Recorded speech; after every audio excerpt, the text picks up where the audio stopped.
I'm Sarah Canney, and this is my live Instagram show, Showing Up, Courageous Conversations with Women Who Are Following Their Heart.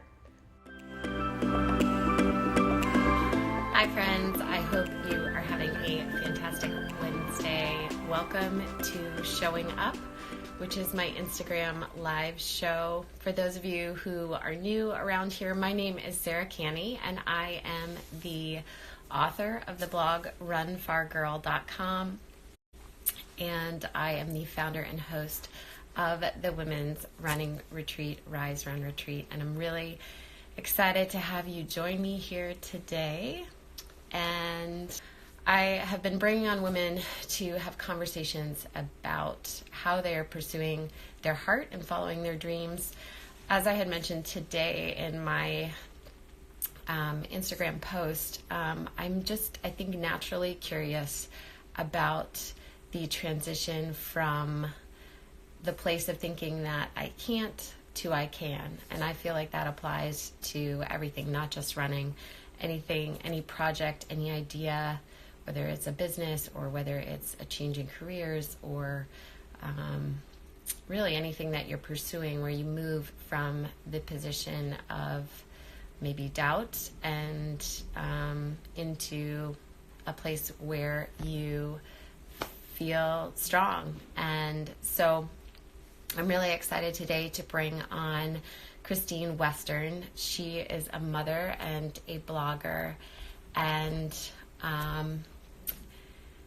she and I sort of had a really funny meeting.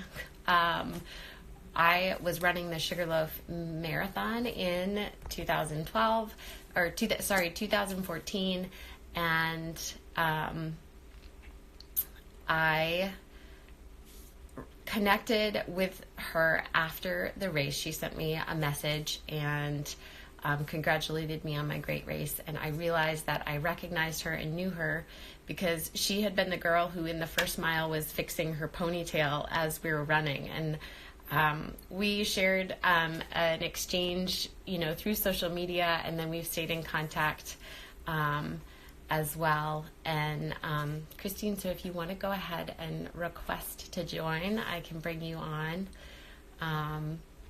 Trying to get to know her a little bit, or stalking, if you will, but and realized that she just had a really incredible story. Hi, Kristine. Hi, you can hear me.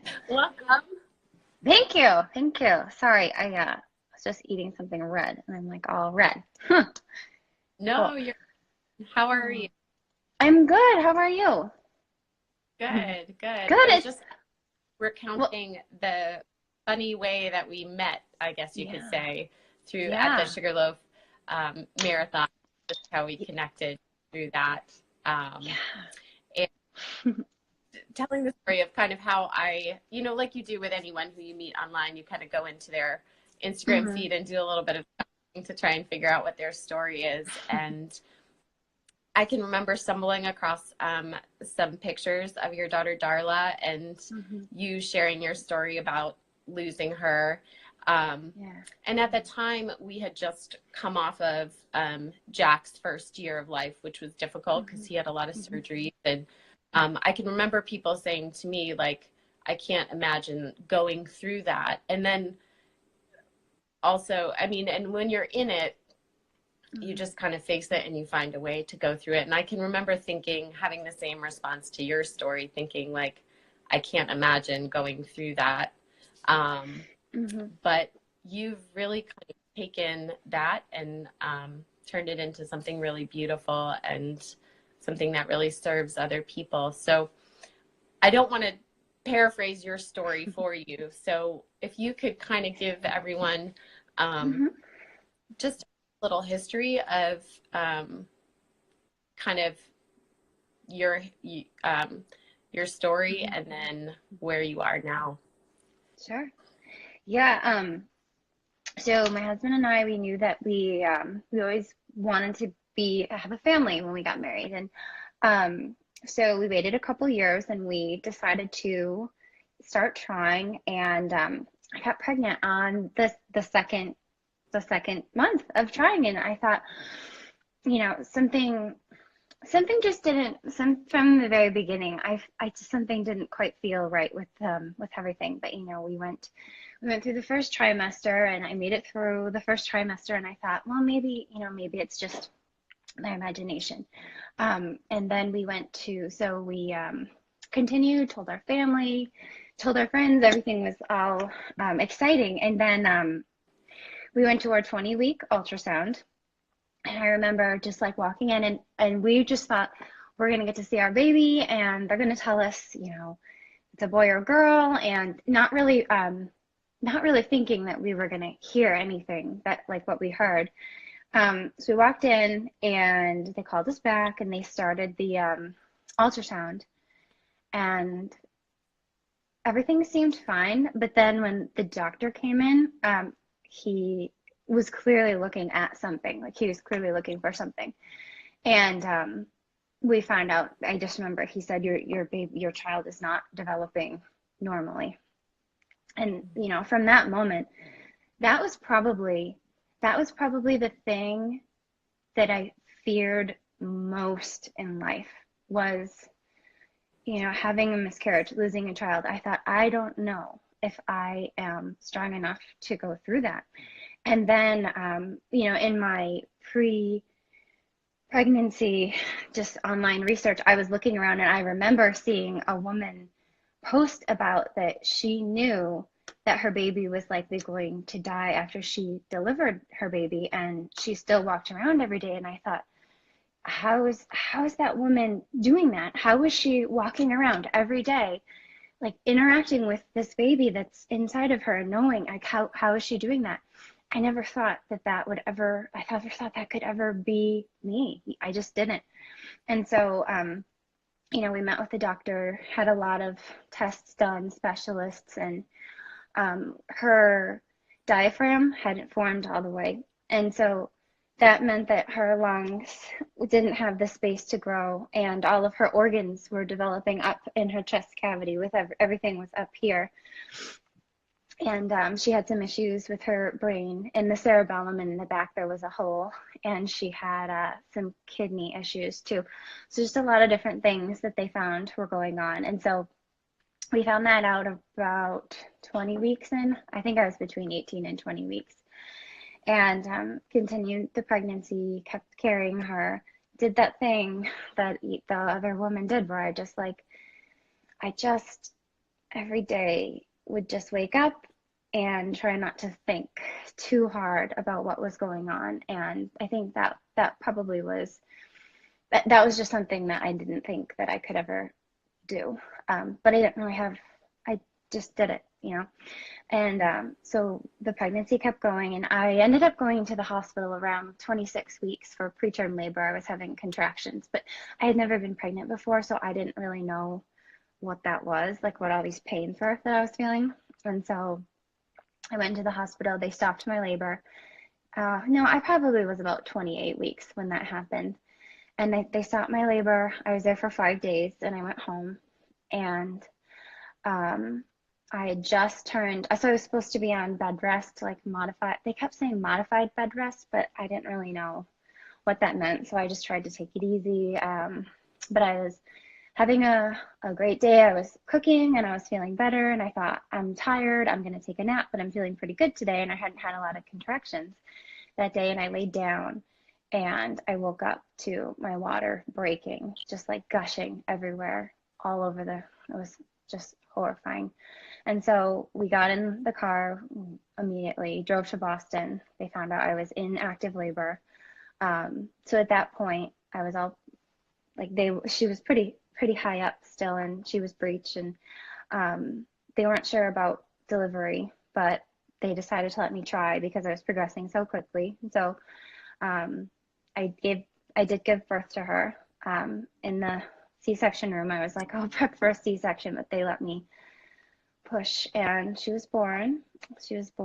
And like right after midnight on December 1st. And she wasn't breathing when she was born, or I knew she wouldn't cry, but she wasn't really responding. But the team from Children's Hospital was there, and they were able to get her heart started. And we were able to spend 12 hours with her, but things just weren't, she just wasn't gonna make it. And so she passed away about 12 hours after she was born. And so that was, like when you leave the hospital by empty, by yourself, and you go through all the postpartum things that, you go through, but you don't have a baby, like your milk comes in. It's frustrating. It was so frustrating to me, and I was so angry. And I used to spend, hours just sitting on our couch, just crying, and I would write, and I would pray, and I would just everything that came out. And so that was when I really started using writing. And I had started blogging about what we were going through with Darla before she passed away, because it was so hard for me to talk about, that I couldn't keep telling people from scratch every time they would ask what was going on. So I needed a place that I could direct people. I could say, like, so that was why I started blogging about her, just because I needed a way to update, our family. And so after she passed, I did a lot of writing, but it was more personal writing. I would write letters to her. I had a journal that I would write letters to her, and that really helped a lot. And but it was just a confusing time, especially, yeah, I can get to this later, but the time of year, you're at the holidays, and everybody's happy, and I'm just this like sad basket case lady that's just walking around, like going into restaurants. I had my little donut seat, and I would just bring it into the restaurant and sit down, and like I didn't really know. Didn't know where to start. I didn't even dare hope that we would ever have a family, because I couldn't imagine going through a pregnancy again. I just didn't want it. And I was worried too that was something, if it was something between my husband and I, what if it would happen again? I was just so afraid. And so I needed something else to focus on. And that was when I decided to sign up to run the Sugarloaf Marathon, because it was New Year's Eve, and I thought, this is a perfect time of year to sign up for something like that. And I have the right amount of time, and I know right where that is. And so I signed up to run that. And doing that was really helpful for me, because it got my body really healthy again. And then when my body was getting healthy, I started feeling better. I started feeling like I could do things again. And I started, setting those small goals for myself. And it was nice to just have something else to think about. I wasn't just the sad person all the time. I had something else to make me feel powerful and strong.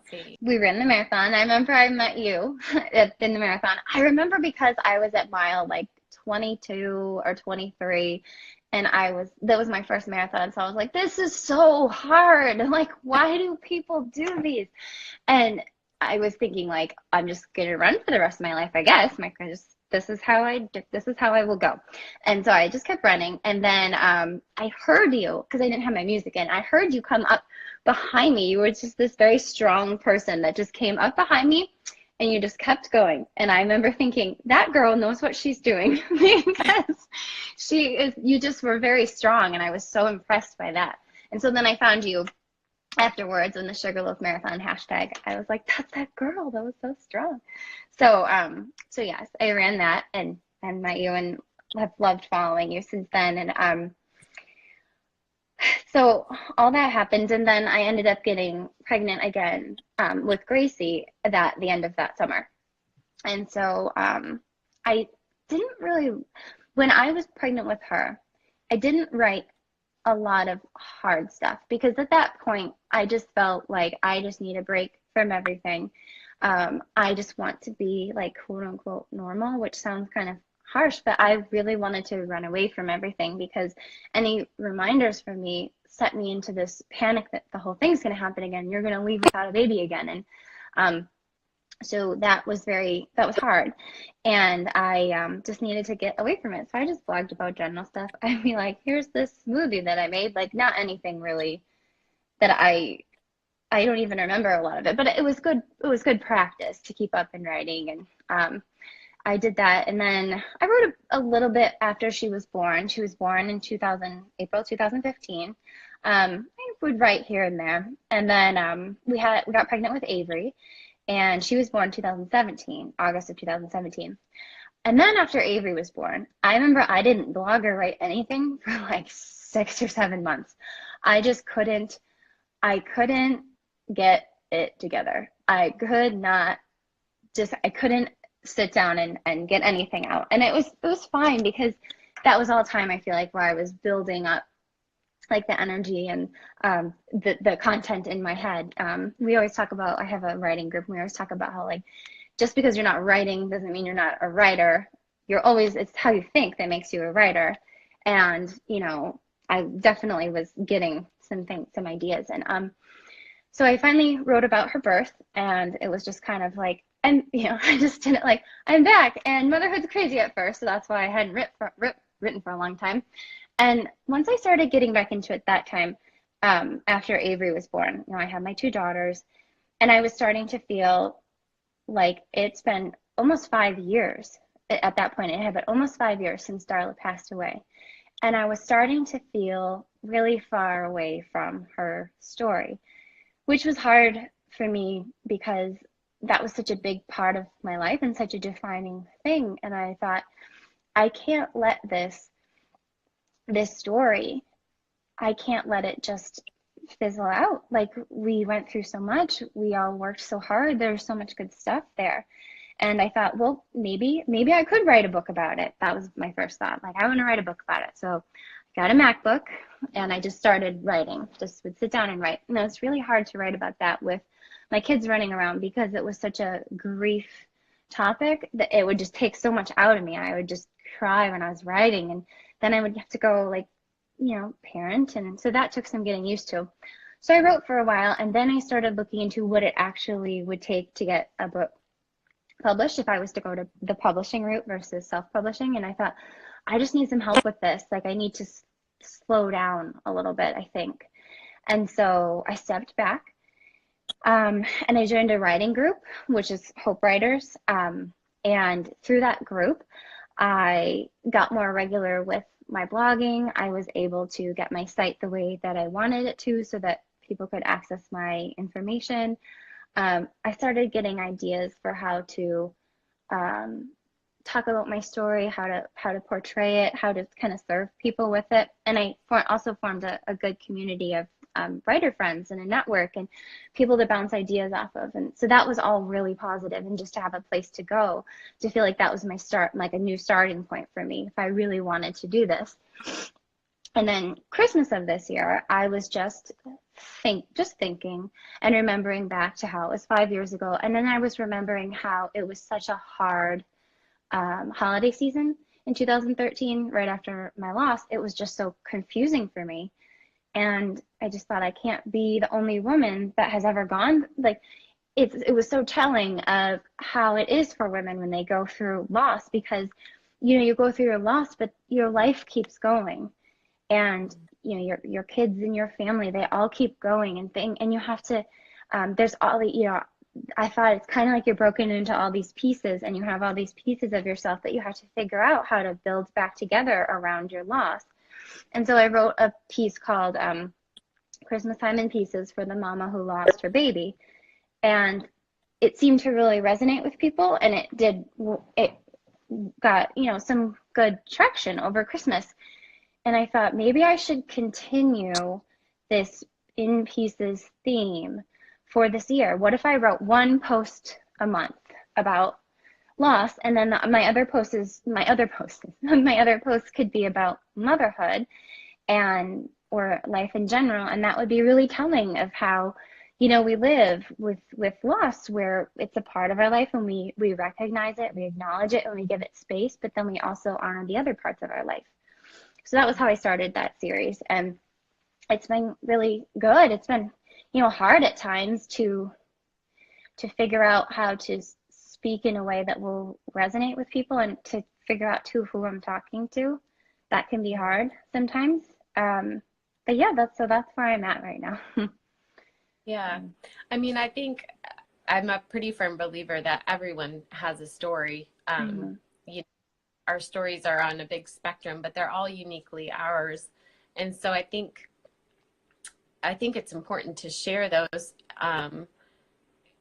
in whatever way feels right to us. And so obviously for you, writing is the way that you're sharing the story. But when did you decide to kind of move from a blog for family and friends to kind of stay updated to something that was a little bit more public that you wanted to sort of serve other people with? What was that? When did you kind of make that transition? I think when I started feeling like it was time for me to do something with her story, I was starting to feel really convicted with that, and thinking, there are people that need to hear this, even if I'm not always wanting to tell it.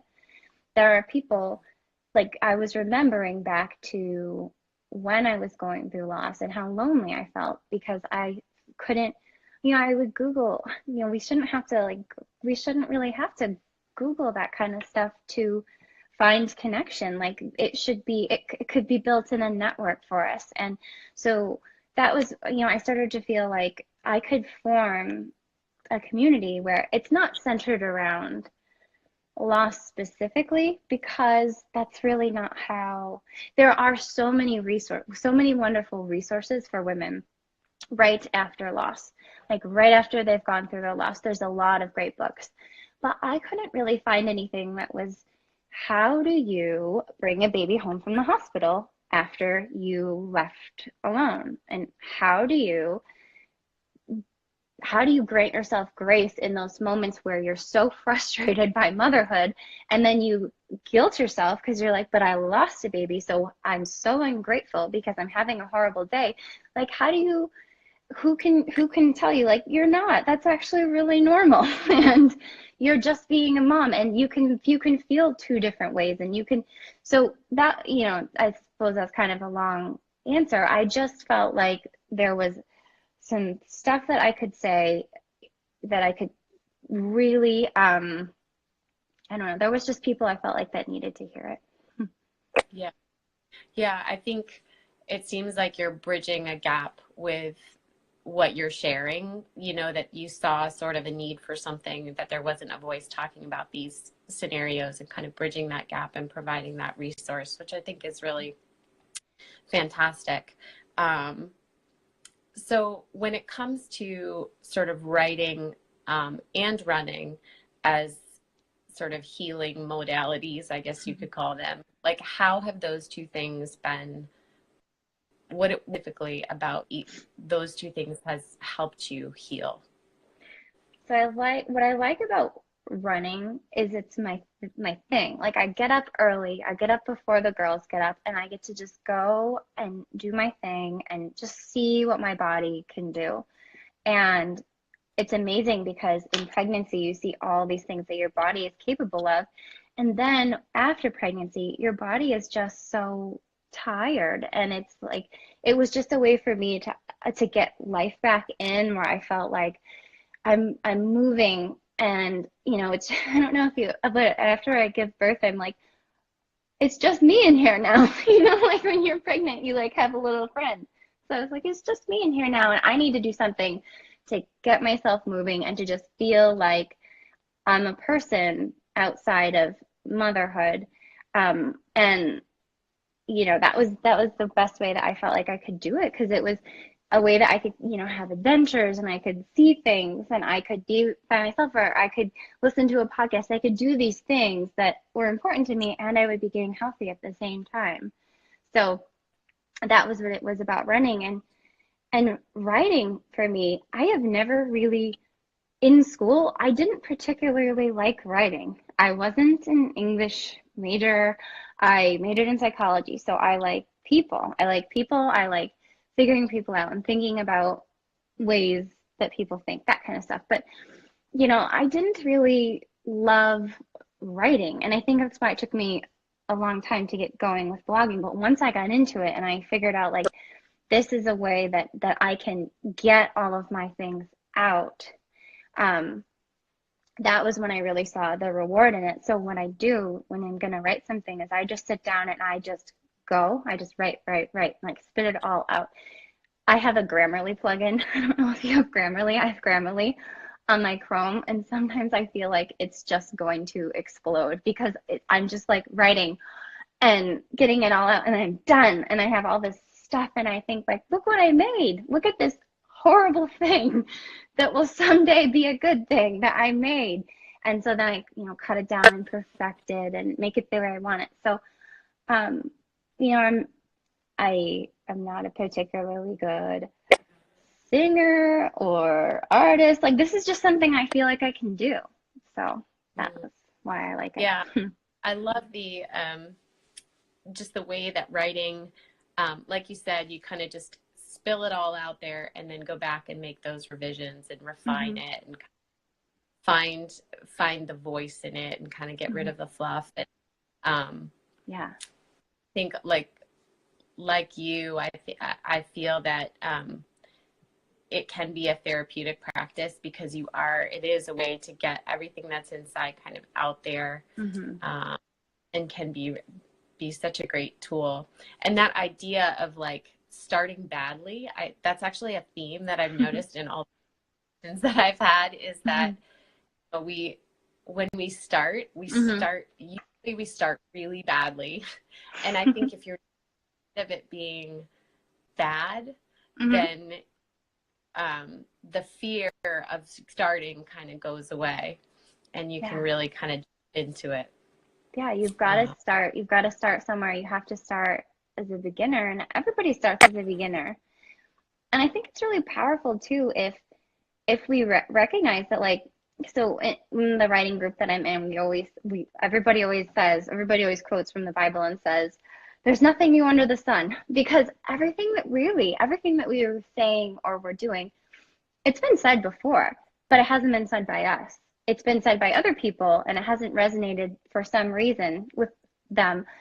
So that's when it's sort of your turn to try your voice with people and see if you're able to reach people with those messages.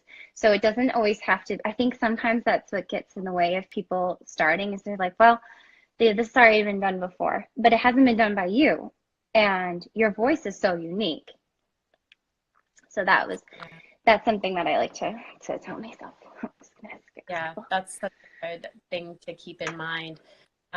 So, I mean, when you were getting started, or even when you're continuing to write and start new projects, like, what are some of the ways, like, because there is that sort of inner voice sometimes, whatever our inner critic is telling us, that can kind of make us hesitate. So what are some of the things that you sort of tell yourself when you're struggling to get started, or even when you were initially kind of diving into the blogging? Like, what were you telling yourself to kind of get you over that hump to actually get started? Well, I was always afraid that people were going to be really sick of me. Maybe like, this girl again, like we're tired of you. Like, we already know. And I think the more that you just get comfortable with the fact that some people might think that, or, your inner critic, like, you can recognize those thoughts, and then by recognizing them, I think you can give them a place and be like, like, sit down, I don't need you, you go in the corner over there, I'm gonna do this thing. And then if you are cognizant of the fact that there are people that for whatever reason they're just not going to connect with you, and they might say those things that the inner critic is saying, I think if you acknowledge that, then you take a lot of that power away, because you're owning it. You're saying, like, I already know that people are going to say these things about me. I already know. This story is so personal that sometimes it's a little scary that this hasn't happened yet, but someone might have an opinion and not really agree with a decision that I made one way or the other. And that's scary to me, but I know that that's a possibility. And so just embracing that not everyone is going to see things the way that I do, but I have a place to this, and this is my story, and I have a right to tell it. And if you don't like it, then it's just not for you, Yeah, I think that's the point that you made about it taking the power away by at least acknowledging it. And like, we don't have to pretend those voices aren't there or those people aren't there.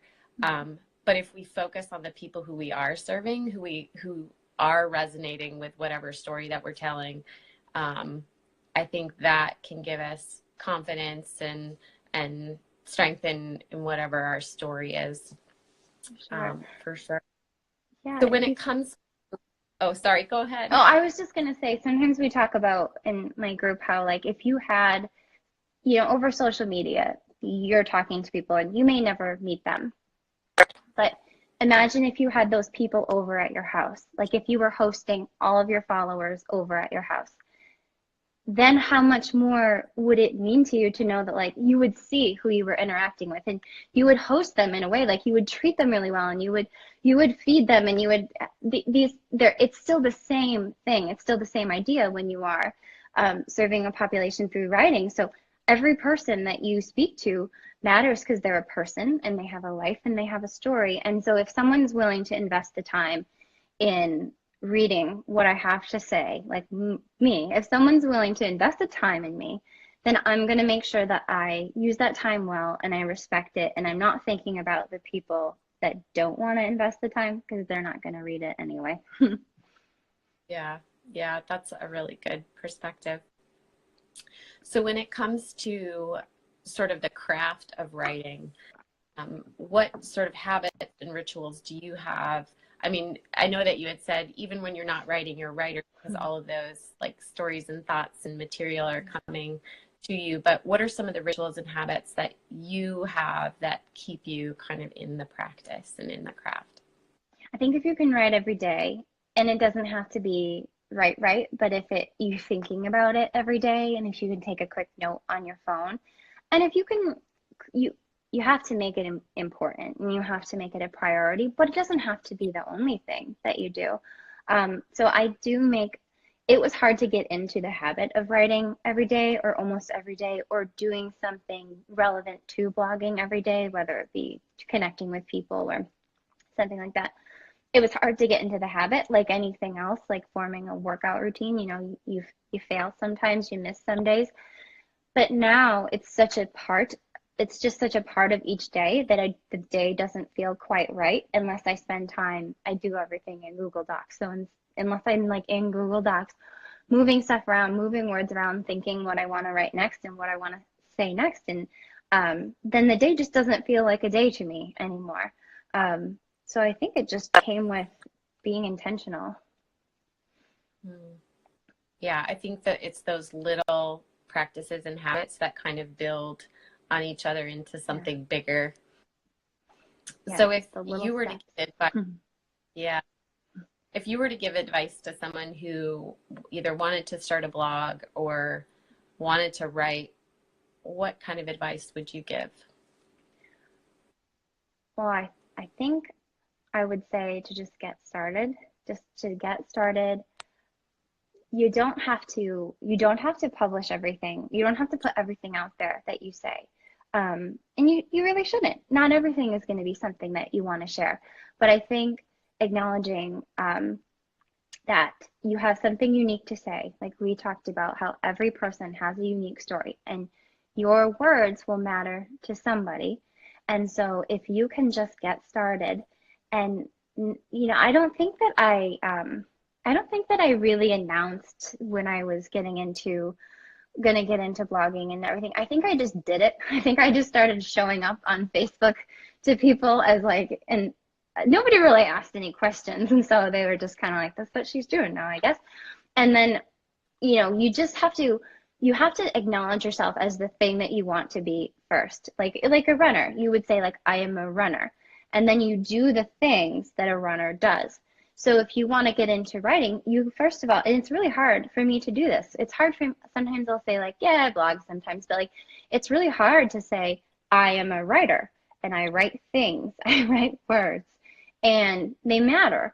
And if you can start by acknowledging that you're a writer and then start taking notes and thinking like a writer, go into a room and think, how could I use this? How could this situation? And once you start thinking like it, then all the content just starts like writing itself and you get it out there. And then you set up a blog that you'll change about 1,000 times and you'll learn all these things. And if you're like me, you won't know how any of it really works. And you'll need so much help. But And just find a community that will support you. Like find your people that you can bounce ideas off of, because if you don't have that, then you'll be kind of lonely. Yeah, I think that's such great advice. Just, going for it and getting started. And yeah, and just being okay, sort of figuring it out as you go. Yeah. For sure. It's so messy at first. And then you can always delete things. I went through and deleted a bunch of stuff from the beginning when I was writing, but it was practice and it got me out there and it got me confident and it did what it was supposed to do at that time. It gave me a place, something to talk about. At that point in time, that thing that I was talking about was really important to me. And so even though it may not be relevant now, it was important at that time. So, and I also like to think about too that I like to think about who I'm writing about, which is about my girls. And I write about my girls a lot. And so I think about them both like, is this something that I would want to show them in the future? And I think about that, honoring who they are now and who they are going to be in the future. And this is something I can give them. And like a glimpse into how mom felt when you were doing this thing. For them to take with them. I think, our kids think the world of us. They think we can do anything. They think we are these people. So if you can honor them that way and give something like that to them, like that's going to be priceless someday. Yeah.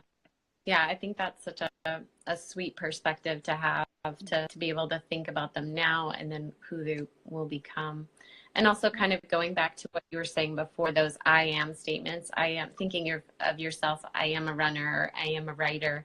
I feel like those I am statements are so powerful in terms of getting you in the mindset of where you want to be. It might not be where you are right now, but if that's where you want to be, if that's your end goal, talking to yourself in that way can be really, really powerful. Yeah, for sure.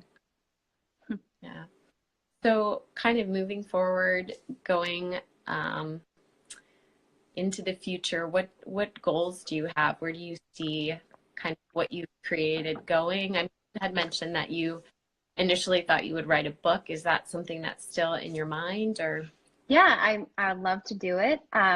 I'm focusing right now on getting through this year of writing like the one last post, because I want to be able to look back on the year and have them all, for to just see what that would look like. I almost feel like that would be a good starting point for a book, because I know that I want to write a book about loss, but I want to write it in a place that I feel like is unserved for women. And so that's a little harder to find. And so that would be my goal. I also think, this is another idea, I also feel like another population that is a little unserved are new moms, like really, really new moms, and moms that maybe are going to like just about to become a mom. And it's really important for, those of us that have been through it to help them understand exactly what they're signing up for. Or not signing up for, but exactly what's waiting for them once they bring baby home. That all these beautiful things that you have will all get moved around and things will be so messy. And what does it really look like to wake up every 2 hours? So if there could be some kind of book that would speak to that, like speak to the need for just getting to know your baby, like your unique baby. I don't know a lot about, I know there's a lot of parenting books, but I don't know if there's a lot of empowering new mom books. So that's another idea that I have that I would love to do someday. So I would love to just keep writing, see where it takes me, keep building a community. I didn't even ever think I was going to be doing this. And some days I don't even really know still what I'm like doing, but I know that it's something. And so in the future, I just want to keep writing and see where it goes. I think there's something really fun, and sometimes it's a little scary out just starting and setting yourself on the journey and then just kind of finding where it winds and leads to. Sometimes a goal in mind, sometimes we're just on a path. Yeah, So just taking that next step, just like the next, just there's a, so I'll do like a little plug. There's a great podcast called The Next Right Thing, and I really like that one because it just talks about how to make, Emily P. Freeman does it, and it's how to make your next decision in life. And a lot of times it is just about doing that next little step and the next little step. And that's really how I got through everything from the difficult pregnancy to now, is just doing the next thing and the next thing, and not really looking so far into the future because I don't even know what I'll look like. I don't know who will be here. I don't know where we'll be. So it just, if I can look ahead to next week and make sure that I'm doing what I need to do for today the best that I can, then I think it would be a great success. yeah. Yeah, I think one of the things that my husband and I have been talking about, especially since the new year, we always kind of talk about resolutions and things like that, and for the coming year. And the thing that we kind of both honed in on is, instead of setting big goals and making big resolutions, to just do a little bit better. So that's kind of been our little phrase through the year up till now, and I think it will continue to be, but just do a little bit better. Yeah. And that has helped me because I tend to be a more anxious person. I think like really big picture, and then I get really overwhelmed because I'm not meeting the huge expectations that I've set. And so especially with motherhood, I feel like that phrase of just a little bit better, especially, if you have a bad day where you lose it a little bit and have the patience for your kids, and, just kind of coming back the next day and thinking like, okay, I'm just going to do a little bit better. Yes, for sure. Yeah, I love that. I really do. So if people want to connect with you, find you, tell us where they can do that.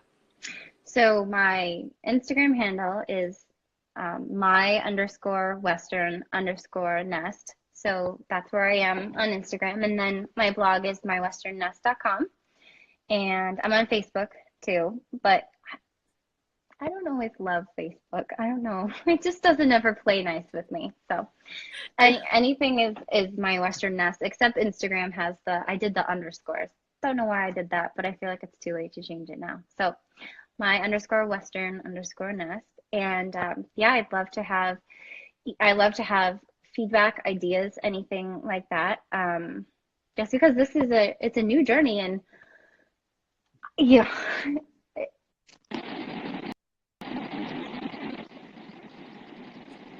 Oops, it's all fuzzy.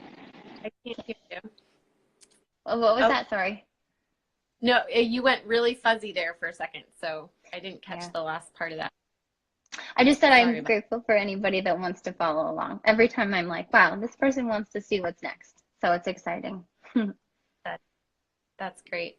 Well, thank you so much for sharing your story. Thanks for having me. Get that, through your honesty and openness and vulnerability, I just really see that you're serving others with your story and kind of turning that pain into something really beautiful. So keep doing what you're doing. Thank you so much. And I take a lot from what you do. I think what you're doing is really powerful as well. So I just thank you for doing what you're doing as well, for all the women that follow you. Thank you for those kind words. Well, thank you, Kristen. Enjoy the rest of your day and the rest of your week. Thank you. To my girls just got home. Bye. Have a good week.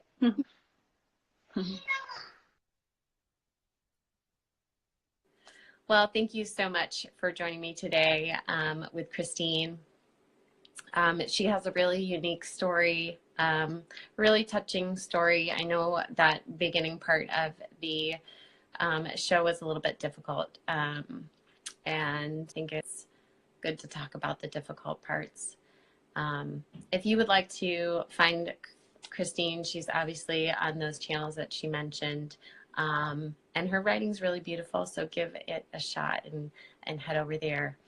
I want to thank our sponsor, which is TriggerPin.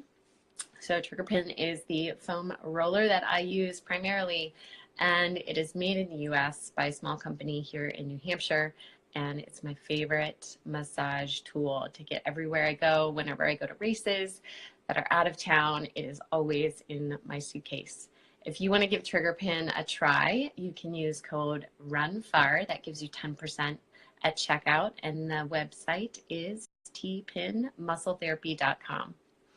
Next week, I'm going to be joined by Kristen Zames, who was my physical therapist, my women's health physical therapist postpartum. She specializes in pelvic floor rehabilitation. And I'm telling you, you want to listen into this episode. She is an amazing specialist and really knows her stuff. We're going to chat a little bit about pelvic floor health, but then also we will just talk about how she started her own physical therapy practice and what that how that has changed since I initially saw her about 6 years ago to now. And it's going to be a really great conversation and a good story. So please join me next Wednesday at noon.